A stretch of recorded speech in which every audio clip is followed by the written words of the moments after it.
8 కోట్లు ఇవ్వకుండా చంపేస్తామనేది ఈయననా? రేవంత్ రెడ్డి ఫ్రెండ్ గారిది. ఇప్పుడు వీళ్ళు వేస్తారు, వీళ్ళు వేసి చదివిందా అంటే ఈ పేపర్ని ఏమనరు, ఇది ఎవరితో గట్టి ఉంది పేపరు, వీళ్ళనేమనరు. ఇది చదివినందుకు మనోళ్ళ మీద మనసొంటోళ్ళ మీద కేసులు, బెదిరింపులు. ఇప్పుడు చూడు, 8 కోట్లు ఇవ్వకుండా చంపి పారేస్తాం అని రేవంత్ రెడ్డి గారిని వేసిండ్లు. ఇటు పక్కన సంపతినే ఏఐసిసి కార్యదర్శి ఉండే సంపత్ గారు, ఇగో సంపత్ అనుచరుడు పీటర్సన్ బెదిరింపులాట. ఓహో, సంపత్ అనుచరుడా, సంపత్ గారు కాదా? ఇప్పుడు ఇంత మంచిగా ఇలా రాసుకొచ్చిందిలా. ఇప్పుడు ఈ వార్త ఎవరెవరు చదువుతారో వాళ్ళకు నోటీసులు, కేసులు పెట్టి మళ్ళీ పోలీస్ స్టేషన్లో పంపి తిప్పుతారన్నాడు. మొత్తానికి 8 కోట్లు ఇవ్వకుండా చంపి పారేస్తాం.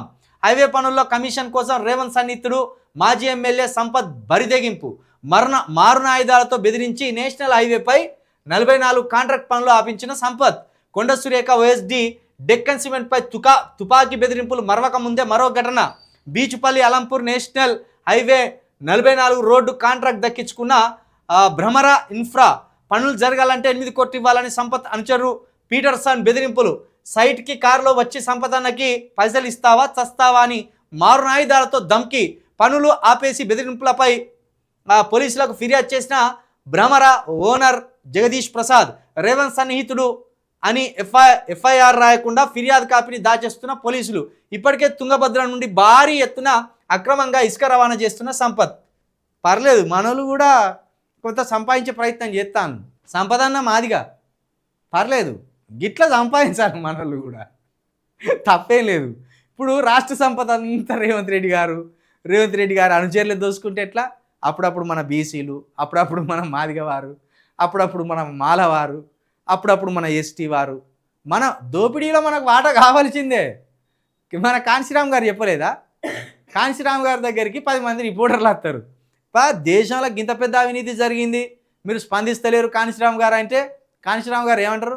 ఇద్దరు ఆ లిస్ట్ ఎవడెవడు దోపిడీకి పాల్పడ్డాడు, ఎవడెవడు అవినీతి చేసిన ఆ లిస్ట్ రా అంటాడు. చూస్తాడు, చల్ దీని మీద నేను స్పందించండి రా అంటాడు. ఎందుకు సార్ మీరు ఎందుకు స్పందించారు ఇంత అవినీతి మీద అంటే, చల్ ఈ అవినీతి పరుల మావాడు ఒక్కలేడు అంటాడు. అంటే అవినీతి కూడా మా వాళ్ళకు చేస్తలేదయా, దోపిడీ కూడా మా దళితులకు, మా బీసీలకు, ఎస్టీలకు చేస్తలేదా? కాబట్టి ఈ అవినీతి చేసిన వాళ్ళంతా ఓసీలే కాబట్టి వీళ్ళ మీద మేము స్పందించాము అంటాడు.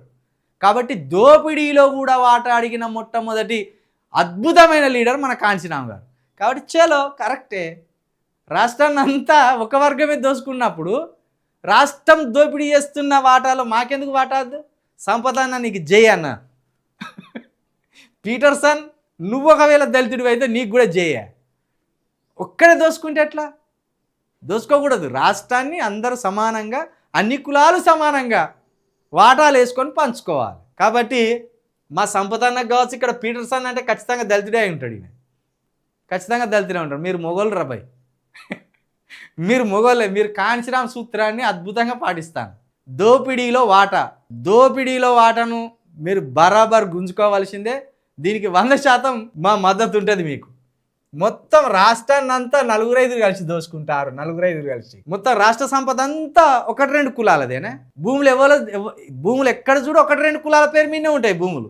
కాబట్టి రాష్ట్ర సంపదను ఖచ్చితంగా దళితులు, బీసీలు, ఎస్టీలు కూడా సమానంగా పంచుకోవాలని మేము చెప్తున్నాం. ఇది కాంశీరామ్ గారి కాన్సెప్ట్. ఇది దోపిడీ ఎవడైతే చెప్తాడో వాళ్ళ దగ్గర నుంచి రాబిన్ హుడ్ కూడా కదా, ఉన్నోళ్ళ దగ్గర కొట్టేస్తాడు, రేణోళ్ళకు పంచుతాడు. కాబట్టి ఆ కాన్సెప్ట్ కూడా మంచి కాన్సెప్టే.